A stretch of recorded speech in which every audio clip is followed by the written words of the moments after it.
طبیعت ناتکرار.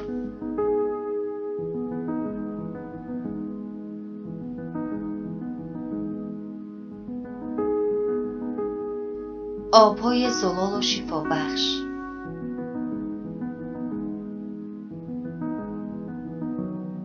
کوههای سر به افلاک.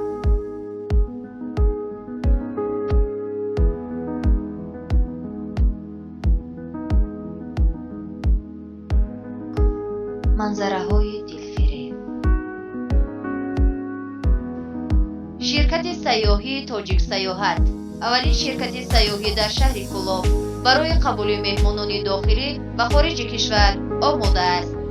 خطسیرها با همه منطقه های سیاحی کشور از آن جمله چل دختران، پامیر، گرم چشمه، 44 چشمه، اجینه تپه، حصار شادمان، خوجند باستان و دیگر مکان های تاریخی و سیاحی.